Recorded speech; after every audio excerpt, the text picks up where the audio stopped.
Today we're going to be looking at Chapter 3, Matter and Energy. Matter is any substance that has mass and occupies space, and the three that we're going to look at in this course are solids, liquids, and gases. So things you need to know about each. A solid is rigid and has a definite shape. What you may not know is that it is made up of atoms that are, even though they are solid, they are vibrating in a fixed position, so there's always a little bit of movement within the atoms. Liquids have molecules that flow past one another and they take the shape of the container, whatever that shape is. And gas molecules are in constant motion and they take the entire shape of the container up. Okay? We are really not going to talk about plasma too much in this course, but it is a gas state that has charged particles, and there is still a lot that is unknown about this physical state. This chart just goes over what we were discussing in regards to shape, volume, and compressibility with solids, liquids, and gases. What I want to note is that the only one that really has compressibility is gases. So you can compress them into a smaller space if need be. Now you're very familiar with the names of the phase changes. You do have to know these. So what you probably are already aware of is the terms melting, freezing. Now vaporization is also the same as evaporation, and I'm fine with either of those. Condensing. Now some that you may not be familiar with is what sublimation is. Sublimation is when you go from a solid directly to a gas. An example would be dry ice. Dry ice goes from a solid directly to a gas. And then the opposite, which is called deposition, which is a gas to a solid. So make sure you understand the names of the phase changes. Now we're going to focus on classifying matter, and matter can be classified into two big terms here, pure substances and mixtures, and then we're going to see how pure substances can be broken apart into elements and compounds, and mixtures into homogeneous and heterogeneous mixtures. So we're going to look at those. So the first one, I told you subcategorized matter is mixtures and pure substances, and a mixture is basically a physical blend of two or more substances that can be physically separated, okay? So understanding that they can be physically separated is very important in this definition. A pure substance is composed of only one substance and cannot be physically separated. That is the big difference between the two classifications of matter. Now we're going to go ahead and subcategorize mixtures, and I said that they are heterogeneous and homogeneous. Heterogeneous means it does not have uniform properties throughout. So you can see here in this picture the different colored molecules here are separated. So for example, if we put sand and water together in a glass, you would be able to see the different components, the sand and the water. That's what makes it a heterogeneous mixture. So you want to think about when you're looking at an object, can you see the different components or can you not? If you can see the different components, it's heterogeneous. If you cannot, it is called homogeneous. And homogeneous has a uniform property throughout. So for example, if we mixed salt water together and you looked at a glass of salt water, you would not be able to see the salt in the water. Okay, so therefore that is a homogeneous mixture. But we could evaporate the water to get the salt out. So therefore that is why it is a mixture. Now we're going to subcategorize pure substances, and those can be broken apart into compounds. And compounds can be chemically separated, okay, not physically, but chemically. And so, for example, you're going to see different elements in a compound. So, for example, H2O, which we know is water, C6H12O6, H2SO4. So you're going to see multiple elements together, and that's what makes it a compound, as opposed to elements, which cannot be broken down at all. Okay, where compounds can be if it's chemically, elements cannot be. And so for it to be an element, it's just going to be one symbol. So for example, Fe for iron, Cu for copper, Na for sodium. So it has to be on the periodic table for it to be considered an element. And for a compound, it has to be multiple elements together. So those are easier to identify. Now, element symbols, we're going to be working with these a lot in this class. Symbols are abbreviated to be one or two letters. So here we go. We have nickel. It is N and I. I do want to point out that when you have two letters, the first one is capitalized and the second one is lowercase. So make sure you're not writing it with two capitals or two lowercases, or you will be marked incorrect. So the periodic table is divided into many subcategories, and we're going to look at some big ones here. So we're going to look in a second at the next slide, but there are three different classes of elements on the periodic table. Metals, which is the most common. There are the most metals on the periodic table. The nonmetals, and then what separates them, we call them the metalloids, or sometimes you hear them called the semi-metals, but we're going to call them the metalloids in this course. So knowing what elements are metals, nonmetals, and metalloids are very important.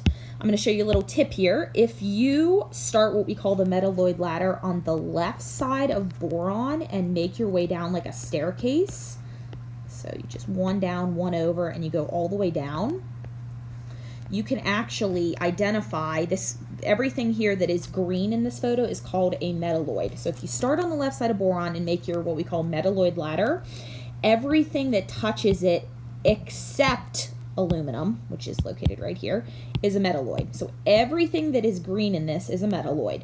Aluminum is the only one that touches the metalloid ladder that is not a metalloid. It is considered a metal. So as you can see on this periodic table, purples are metals, and most of the periodic table is metal. So the left side is all metals. The separation between metals and nonmetals is this green, which we call semi-metals or metalloids, we're going to call them in this course. And then on the right side is the nonmetals, and we will talk more about all three of these categories as we go through the course. So make sure you understand how to separate the metals and the metalloids and the nonmetals. Now we're going to talk about some properties of metals, nonmetals, and metalloids. Metals are typically solid at room temperature. They have a very high melting point, so they take a lot. Think about aluminum foil. They take a lot of energy, a lot of heat to melt. They have very high densities, and they have a lot of metallic luster. So luster just means shiny. Think about aluminum foil. It's very shiny. Metals are also good conductors of heat and electricity, which is why they're used in home construction to, as in the term of wires, to bring heat and electricity throughout a house. Now they are also, here's two new terms for you, ductile and malleable. Ductile means it can be drawn into wires, so like a copper wire, and malleable means it can be hammered into sheets, flat sheets, such as aluminum foil. So please make sure you write those definitions down. So again, ductile is in thin wires, and malleable means it can be hammered into thin, flat sheets, okay? Nonmetals and metalloids typically don't have this property. So make sure you know those terms. Nonmetals, they typically are the opposite of metals, so they have very low melting points. They don't take very much heat to melt them. They have low densities, and they're very dull, meaning they're not shiny. They are poor conductors of heat and electricity, and they are not malleable or ductile. They are actually very brittle, so if you were to hit them very easily, they could be crushed into powder. And then metalloids is kind of like the Goldilocks. It's right in between, so we don't have as many specific properties for these. They contain both properties of metals and nonmetals. So for example, if we were talking specifically about silicon, it is a semiconductor, which means it conducts moderately well, heat and electricity. So again, metalloids are a combination of both, depending on which one you're looking at. Here's a nice chart that just discusses the difference between metals and nonmetals, making sure you understand kind of the main ones, making sure you know the terms malleable and ductile, which ones are good conductors and which ones are not good conductors. Those are the big categories we want to understand in the appearance here. Now we're going to look at the periodic table, and we're going to focus in on these symbols here. We call the number, the solid number here, an atomic number, and we're going to learn very soon what we can do with that atomic number. Elements on the periodic table are arranged by atomic number. So let me show you what that means here. So I have a periodic table. I believe this is the one that you have. And you can see here that they are increasing in atomic number as you go left to right. So 1, 2, 3, 4, 5, 6, 7, 8, 9, 10, so on and so forth. We are up to 118 at this point, but of course it could change tomorrow. So again, the numbers that are solid, or I'm saying solid, but I mean don't have a decimal, are the atomic numbers, and the numbers that are actually decimals are what we call the atomic mass, and we will be working with both of those throughout the course. So again, the periodic table increases from left to right by increasing atomic number.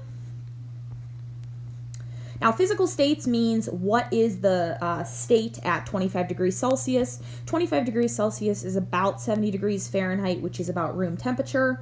You can see here that most things on the periodic table are solids. So in purple here is solid. So most things on the periodic table are solids.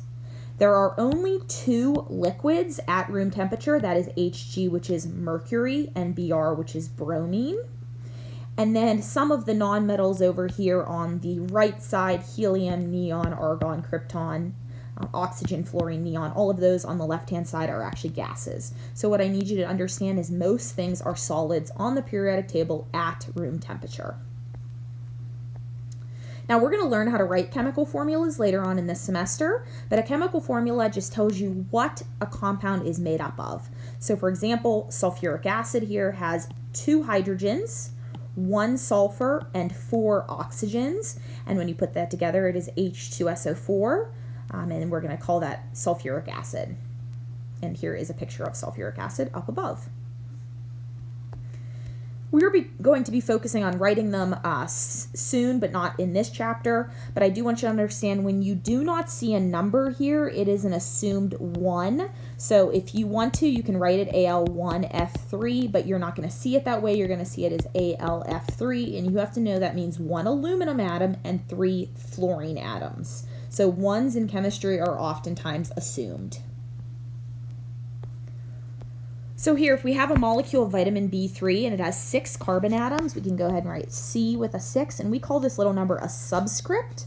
You don't want to make it the same size as the element symbol. Hydrogen also has 6, nitrogen has 2, and oxygen has 1. Again, you can write the 1 or you don't have to write the 1. It is up to you, but you will typically not see it as written with a 1. Now, also parentheses are used quite often here. So when you see parentheses around something, I need you to understand that the number outside of it actually is what we call distributed to both.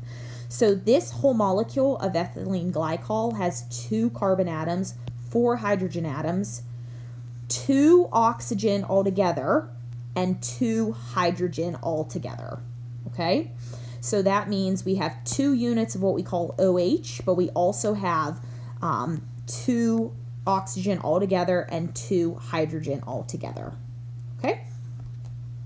So whenever you see, now the number outside only goes to what it is outside of within the parentheses. It does not go to everything in the entire formula. So we're going to look at some physical properties and some chemical properties of matter. A physical property is something that can be determined without changing its composition. So it is going to be the exact same compound from whenever it goes through one of these changes. For example, when it melts, it is just changing its physical state. So therefore, it is still the exact same object, maybe as a liquid or a solid. Density, which is just measuring its mass and its volume. Appearance, so if I said that something was a red color, it is not changing it by telling you that it is red. Or conductivity, which just means if electricity flows through it, it doesn't change. So that is a physical property. A chemical property is when something happens that forms completely new substances. And oftentimes that means there's some sort of fire or reaction occurring. So if something goes through a flammability occurrence, it is a brand new substance. Okay, if paper is caught on fire and becomes ashes, you cannot get paper back from the ashes. So that is an example of a chemical property. Reactivity, which just means reactive. And for example, rusting, if you had rusting on your car, you cannot go back from rusting. You can file it off to be a layer below it, but it is still that layer is rusted, which is a chemical process occurring. Now, the verb form of physical and chemical properties is physical and chemical changes, which is just when it's actively occurring. So again, physical change means that it is, the sample isn't changing. So any phase change is actually a physical change. This is really important. So if something is melting or evaporating or subliming or deposition or any of those phase changes we discussed earlier, that is an example of a physical change. So for example, melting an ice cube, physical change, because you can go back to the original ice cube by freezing it. Anytime you're cutting something or crushing it, you're just making it into smaller pieces. That is example of physical. It is the same thing. Or evaporating, again, is a form of a physical change. Just like I said before, a chemical change is when you have a new substance. So for example, if you burn wood, you cannot get that original wood back. It is an example of chemical change. If you bake something or cook something, or the banana ripening, you need to ask yourself, is it a different substance or is it the same substance when it goes through something? And that'll help you determine if it's a physical or chemical change. Now, some things that you can visually see that indicate a chemical change is occurring. If there's any bubbles or gas being released, oftentimes these bubbles are actually hydrogen gas, which is H2. Now, if you see any light being released or any heat energy, so if you felt the side of a beaker and it was hot or cold, that is evidence of a chemical change, or if a color change occurs. So you can see some pictures down here. We have an example of a color change occurring right in this last picture. You can see some heat being released. You can see, of course, the fire, and then you can see some bubbles occurring right here. So any of these indicate chemical change immediately. Now, a guideline in chemistry is the law of conservation of mass. We're going to be using this a lot when we start to balance equations. It basically just means that the mass of reactants, so again, if you don't know what this term means, anything before the arrow is a reactant. Anything after the arrow is a product. You can have multiple reactants, you can have multiple products, you can have one. And then what we call this arrow is called a yield symbol, or a yield sign, meaning you are creating something. So the law of conservation of mass is demonstrated by the masses here not changing. The entire reactant is 100 grams. The entire product is 100 grams, even though they are different substances and different phases. When I say phases, I mean that this one is a liquid, where these two are gases. So those little symbols after a reactant or a product indicate the phase. So liquids and gases. So again, the amount of each will be the same. We're finishing off here with some terms that you've heard probably, potential energy and kinetic energy. Potential energy is stored energy resulting from position. So again, if you have a snowball at the top of a hill, before it's ready to fall down the hill or slide down the hill, it is considered potential energy. Kinetic energy is as that snowball is rolling down, we will see that it has kinetic energy, which is an energy due to motion.